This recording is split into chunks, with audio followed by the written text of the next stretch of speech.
Ukuri gukiza. Ukuri gukiza ni ijambo ry'Imana tugezwaho na Pastor Muhire Faustin, umushumba mukuru w'itorero Yeshua Harvest Christian Church, aho tuzamenyera ukuri ko kubaho kwacu, ukuri ko kugenza neza, ukuri ko gusohoza neza intego n'umugambi twaremewe. Ahangaha nizeye ko abantu twese tuzagira amahirwe yo kumva rino jambo ry'Imana. Ndizera neza ko tuzabyungukiramo twese kandi dufatanye kugira ngo twagure cyangwa twamamaze ubutumwa bwiza, abantu babashe kumenya icyo Imana ibashakaho. Nanone nongeye kubasuhuza mu izina ry'Umwami wacu Yesu Kristo. Tugiye kuganira ijambo ry'Imana rivuga ngo kwiyegurira Imana. Ndasoma igitabo cy'Abafilipi igice cya 3 umurongo wa 7. Biravuga ngo nyamara ibyarindamu yanjye nabitekereje ko ari igihombo ku bwa Kristo. Nshuti bene data munkurikiranye, iri jambo nshaka ko tuvuganaho kwiyegurira Kristo. Yesu ari kumwe n'intumwa ze yazibwiye amagambo akomeye ngo uwumva agomba kuba umwigishwa wanjye nuko yikorera umusaraba we akankurikira. Uwikunda cyangwa ukunda ubuzima bwe kubundutisha azabubura, ariko uwemera kubutanga ku bwanjye azaronka bwinshi. Ndagira ngo dufatire urugero ku ntumwa Paulo Imana yahamagaye imukuye mu cyiciro cy'abafarisayo barenganyaga itorero. Mu gice cy'Icyenda cy'ibyakozwe n'intumwa ari mu nzira ajya i Damasiko, ajyanywe no gufata intumwa kugira ngo azice izindi azishyire mu nzu y'imbohe. Mwuka wera aramubonekera, aramufata, aramubwira ngo Sawuli, Sawuli ndenganyiriza iki? Undi yumva ijwi ridasanzwe, yumva ijwi ritari iry'abantu, aravuga ngo urinde mwami nkakwizera. Arangije aravuga ngo ni ngiye urenganya, ariko uyu munsi ndaguhamagara kuko nshaka kuzajya kubwiriza abanyamahanga. Paulo aritaba, aragenda aratozwa iby'Imana, atozwa gucira bugufi Imana, atozwa kumvira Imana. Uyu Paulo niwe wanditse uru rwandiko yandikira itorero ry'Ifilipi. Ariko ndagira ngo muvugeho gatoya. Ari mu bagabo mu ntumwa zakoze ibintu bihambaye, kandi yarabyivugiye aravuga ngo nshatse kwirata nakwirata kuko nta ntumwa yabayeho indusha. Yakoze ivugabutumwa rikomeye, yanyuze mu bibazo bikomeye, yarababajwe bikomeye, arakubitwa bikomeye. Yusomye igice cya 16 niho usanga igihe yarafunzwe we na Sira bari mu munyururu. Bibiliya irambwira neza ngo ntabwo yigeze yumva ububabare bw'iminyururu no gukubitwa bari bahuye nabyo. Ngo bigeze mu gicuku abwira mwene se Sirasi, aramubwira ngo turamye Imana. No mu bibazo aramya Imana, no mu bibazo asenga Imana, ngo arayihimbaza, ngo imbohe zindi zirabyumva. Imana iri mu ijuru iravuga ngo ntago nshobora guceceka. Ndagira ngo mbabwire, iyo turamije Imana, abantu biyeguriye Imana, iyo bayiramije ntago ituma umumarayika wari wese ngo irimanukira. Araza umucyo uramurika, imiryango irafunguka, iminyururu iradohoka, ngo Imana irigaragaza. Yusomye igice cya 20 cy'ibyakozwe n'intumwa niho usanga amagambo akomeye yavuze. Arimo asezera itorero kugira ngo asubire i Yerusalemu. Avuga amagambo akomeye, abwira abantu ko yababereye icyitegererezo cyiza, yarenganirijwe ubutumwa bwiza, yitanze uko ashoboye. Arababwira ngo namwe mwitange kandi mutange n'ibyanyu, kuko gutanga bihesha umugisha kuruta guhabwa. Ijambo rikomeye rigaragaza kwiyegurira Imana kudasanzwe k'uyu mugabo ni igihe yahanuriwe. Igihe umuhanuzi yazaga agafata umushumi we akizirika amaboko n'amaguru, yarangiza akavuga ngo nyiri uyu mushumi nagera i Yerusalemu niko bazamugenza. Arangije arababwira ngo uretse no kubohwa niteguye no gupfa ku bwa Kristo. Niteguye no gupfa ku bwa Kristo. Uyu niwe wanditse uru rwandiko abwira Abafilipi, arababwira ngo njyewe ibyarindamu yanjye, ibyari inyungu, ibyari ibintu bidasanzwe nahaga agaciro mu mutima wanjye, nabibonye nk'igihombo. Impamvu yabibonye nk'igihombo ni iyi: nuko yamenye agaciro kadasanzwe ko gutunga Kristo mu buzima bwawe. Arangije aramwiyegurira, amuha ubuzima. Kwiyegurira Kristo bivuga iki? bivuga kumuha ubuzima bwawe akabutwara, bivuga kumwiyegurira akagukoresha.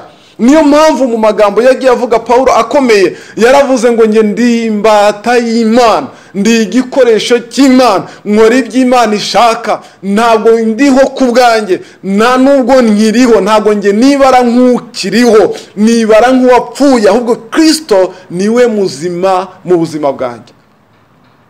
Niwe wandikiye Abaroma igice cya 12 arababwira ngo bene data ndabinginga kubw'imbabazi z'Imana mutange ubuzima bwanyu bubi igitambo kizima cyera gishimwa n'Imana, ariko kuyikorera kwanyu gukwiri, ariko kuyiramya kwanyu gukwiri, ariko kuyikunda kwanyu gukwiri. Pawulo yari umugabo udasanzwe uyu munsi dushobora kwigiraho.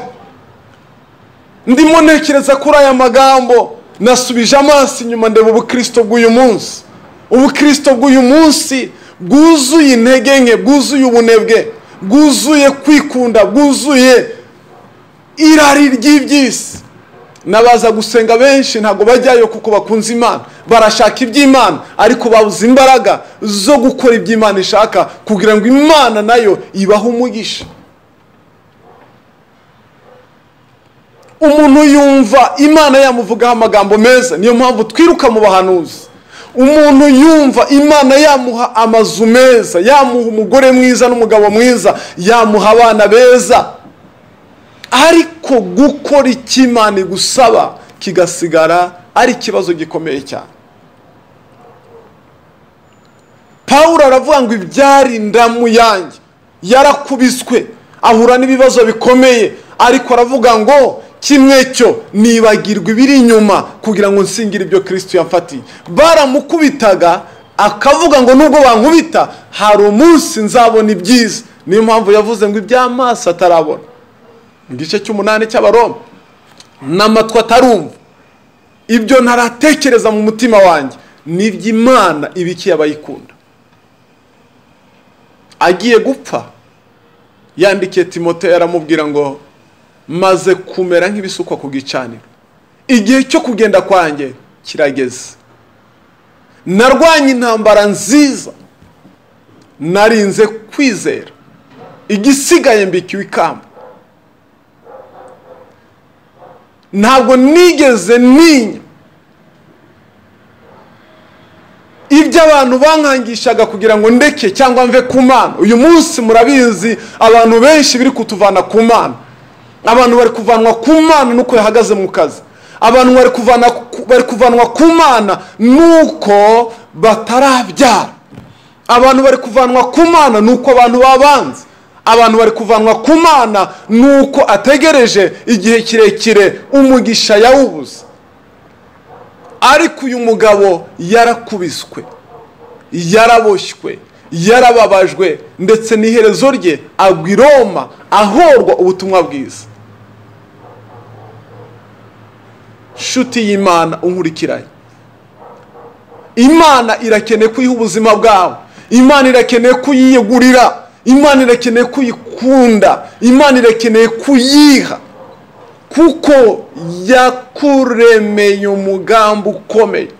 Iyi si ishobora kuzaba nziza igihe cyose uziyemeza kwiyegurira Imana. Hari abantu barimo bapfa barindiye kwiyegurira Imana kugira ngo Imana igukoreshe mu buzima bwawe. Hari ibintu utarasingira mu buzima bwawe kuko wananiwe kwiyegurira Imana. Imana niyo soko ya byose. Biravangwa izahabu n'ifeza ni ibyayo. Erega nta kintu na kimwe, Yobu yavuze amagambo akomeye aravuga ngo naje mu isi ndi empty hand, mfite ubusa kandi nzasubirayo ntacyo mfite. Yabwiraga abantu iki? Babandi bamubwiraga ngo tukimana yawe wipfire kuko yakweretse kwitagukunda. Ariko arababwira ngo ya Imana irankunda, nubwo ndi mu bibazo nzi ko neza izangirira neza, kandi ntacyo nazanye, nibyo nari mfite niyo yabimpaye, kandi ifite ubushobozi bwo kubinsubiza. Kandi usomye igice cya 42 cya Yobu, biragaragara ko Imana yamushubije ibyo yari yarabuze byose, ndetse ngo ubuzima bwe buba bwiza kurusha ubwa mbere. Kwiyegurira Imana nicyo kintu gikomeye Imana yifuza ko dukora ku buzima bwacu. Ni gute twiyegurira Imana? Twiyegurira Imana twitandukanya n'ikintu cyose kitanejeje Imana, igisa n'ikibi, ibyaha, ingeso mbi, inshuti mbi. Kwiyegurira Imana bigasobanura kuyumvira muri byose. Kwiyegurira Imana bigasobanura kuyikorera, dusavinga abandi, dukorera abandi, dusohoza ineza yayo muri rubanda. Tuyiha ubutunzi bwacu ikabukoresha, tuyiha ubwenge bwacu ikabukoresha. Niko kwiyegurira Imana.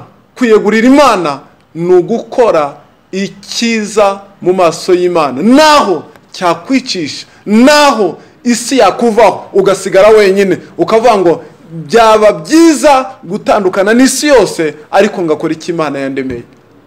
Imana igufashe, igushyigikire, iguha imbaraga zo kwiyemeza kuyiyegurira, wikorera umusaraba, witandukanye n'iby'isi. Biravuga ngo muhinduke rwose mugize imitima mishya, muhinduke, ntiwifatanye n'ingeso z'isi, ahubwo uharanire gusohoza umugambi w'Imana. Yaravuze ngo niba muri inshuti zanjye muzakora ibyo mbategeka. Muri inshuti zanjye niba mukora ibyo mbategeka. Rero gukora icyo Imana igutegeka ni ikimenyetso kigaragaza ko wayiyeguriye. Reka dusenga Imana. Mana, ndagushimiye, nguhaye icyubahiro n'ikuzo. Uri Imana yo kwizerwa, uri Imana nzima, uri Imana y'imbaraga. Dushoboze kukwiyegurira, shoboza abantu kukwiyegurira, baha imbaraga zibatandukanya n'ibidafite umumaro, ahubwo ubuzima bwabo bugengwe nawe, kandi ubuzima bwabo bube ubuzima bufite igisobanuro muri iyi si. Mu izina rya Yesu niko dusenze kandi twizeye, amen. Ukuri gukiza. Ukuri gukiza ni ijambo ry'Imana tugezwaho na Pastor Muhire Faustin, umushumba mukuru w'itorero Yeshua Harvest Christian Church, aho tuzamenyera ukuri ko kubaho kwacu, ukuri ko kugenza neza, ukuri ko gusohoza neza intego n'umugambi twaremewe. Ahangaha nizeye ko abantu twese tuzagira amahirwe yo kumva rino jambo ry'Imana. Ndizera neza ko tuzabyungukiramo twese, kandi dufatanye kugira ngo twagure cyangwa twamamaze ubutumwa bwiza, abantu babashe kumenya icyo Imana ibashakaho. Imana ibahe umugisha.